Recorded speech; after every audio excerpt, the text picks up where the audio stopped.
KP's Kingdom, cooking with KP, and today I'm going to show you how to make this amazing cauliflower biryani.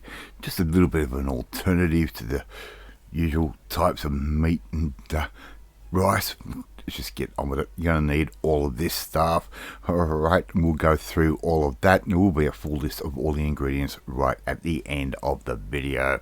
Alright, so first thing I've got is I've got one whole cauliflower, about 1 kilo, and I've cut that up into nice little florets.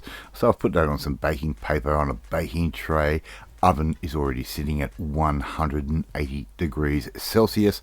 Little bit of salt over the top, just like that. Okay, just going to just add a little bit more flavor, and you want some KP's curry powder.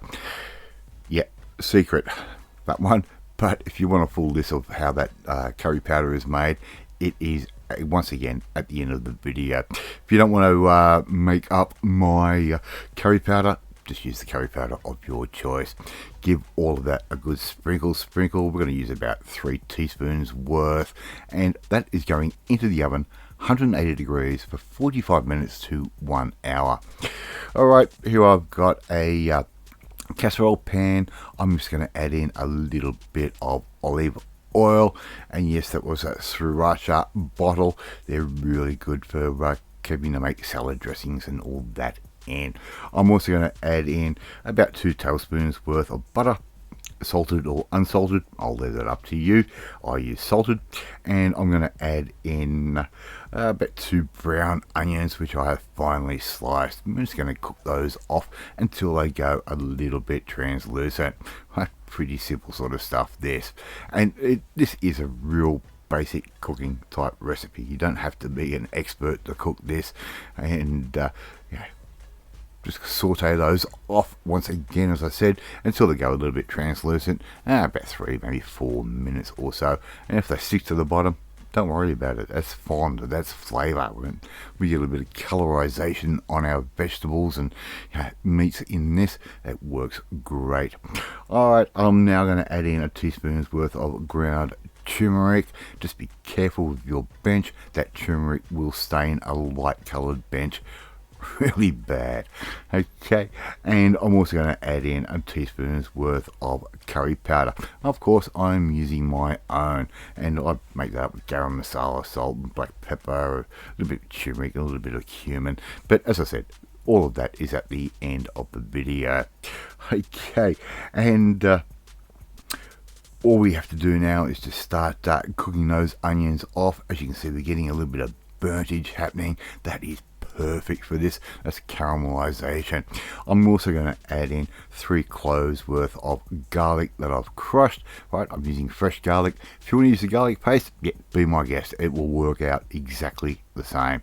Alright, but the fresh garlic is going to be a little bit more pungent, a little bit more in your face type flavor. 2 cups of rinsed basmati rice. We're going to use basmati once again on this.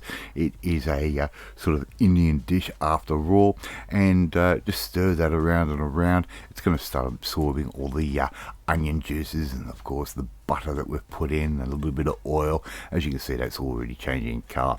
Now I'm also going to add in 2.5 cups worth of stock. I've used the chicken stock. That's because that's what I had. If you want to keep this really vegan and vegetarian, don't use the butter, use something else of the vegan variety. I'm not really sure what that is called.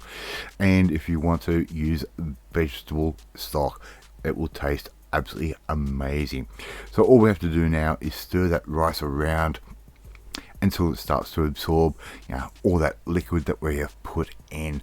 Okay, this is a very easy pilaf type rice to make. We're going to bring that up to the boil. Okay, and once it does that, we can turn that down and basically just cover that and let that sit for about 10 to 15 minutes, or until that rice has absorbed all the liquid.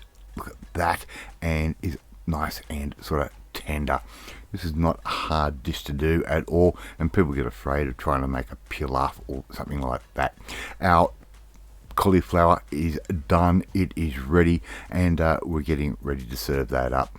Just put that cauliflower straight over the top of that beautiful rice that we have made, and we're going to put a few little baby spinach leaves over the top for a bit of colour, make things look nice and pretty.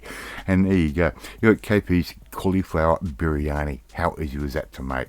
Love to see you try and make this one at home. It is easy, it is amazing in flavour, and it is very inexpensive to make.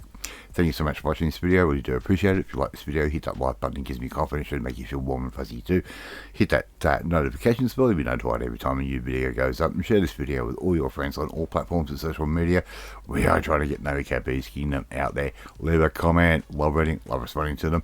In the meantime, if you want to learn how to make a nice little easy Indian dish just like this one, for not a money at all, well, you just need to come and join the family, my family. Hit that subscribe button and you'll never miss another one of my videos again. After my cauliflower biryani, and I will catch you next time.